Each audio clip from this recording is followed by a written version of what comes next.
Hey guys, Roxbox90 here. I wanted to make a short video about Liliana.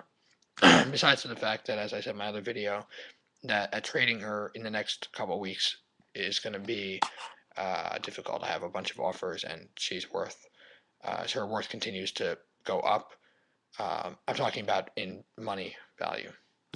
So the I wanted to talk about why in the heck is Garruk down to 25 and she's up to somewhere between 60 and $75. Like, what happened? Why was Garruk $40? Why is she now so high? And I think part of the reason is one, that she's technically more uncommon as a mythic than Garruk is, because Garruk is one of the 30, 40, whatever the number is, flip cards. So in his case, it's more likely to get him, I think, than to get Liliana, because she's one mythic of 15 or whatever it is. So it's more your better chance of getting him. So that's one thing. He's more common, so to speak. Two, I want to break down like what Liliana may do to standard, and maybe why the reason that people are grabbing her up right away in such high demand. I mean, if you look at what she does, let me see if I can fix the glare. Uh, Hold on one second. Yeah. Okay, if you look, fine, you know what? You look at what she does. Each player discards a card when she hits play. Her plus lets her do that. Discards when she hits play. That's already pretty useful, that you can knock her into 4, so she can't be quickly blasted out of the way. She's a 3-drop for a black deck, which is also really good. And her -2, target player sacks a creature. Her Cruel Edict as a second ability, I think, is what makes her really crazy. Think about it. Now, with a lot of the white weenie decks being viable, with Mentor of the Meek, with Divine Reckoning, with the couple of awesome reanimation flashback cards that work with Liliana. I forget the name of the most common one that people like. Do I even have? I might have it here on the side. No, I don't. Here we go. Yeah. Unburial Rights. Stuff like that with Liliana is going to be crazy. Um, So I think white black is a very viable color to play if you work at it. I think it's one thing. Is that a lot of people are like, well, if white black is going to be very powerful right now and over the next coming period, that might be a reason why people are grabbing her quickly and her demand is going up.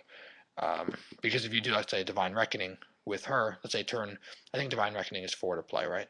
So you play her turn 3, and then turn 4, you play Divine Reckoning and -2 her, then you keep your good creature, and the other person loses all their creatures and their best creature. So let's say their one creature has indestructible or whatever. You force them to sacrifice and they lose it. So that's a really good combo, and that's, I mean, a very viable combo in white black. Her low cost, her 3 for 3, her Beleren, it's like an under. You don't quite realize how powerful she is. So I think those are a couple of the reasons why she might go up. She may go down in a month or whatever, a month and a half. She might drop. I mean, right now, I know that pre-ordered second shipments people have done are still selling out. Like, I know MTG Fnatic had up to 70-ish dollars, 72, 75, and they're already selling out their next shipment coming in.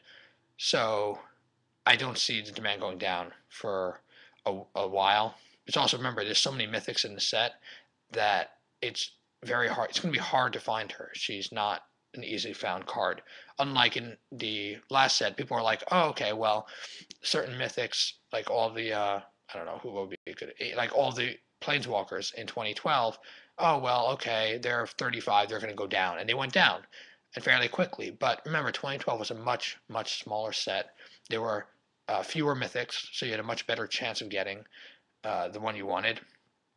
So I agree and disagree with people who are saying, oh, yeah, well, she'll just drop down. I don't think she's going to drop so quickly. I don't think she's going to drop to such a low value. Like, she might, let's say, in a month and a half, drop down to 50 or 55 and stabilize there. But even so, if she's well played and people love her, she's going to be up.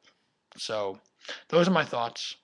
As I said, any thought videos I'm trying to keep short like around 5 minutes or whatever. That's my thoughts about Liliana. I think she's really scary, really amazing.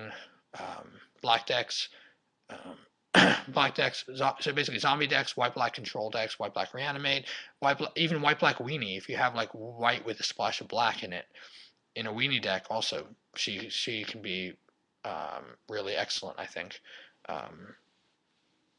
with but also with her ultimate and proliferate decks, she's really scary with. I don't know. I think she's overall pretty good.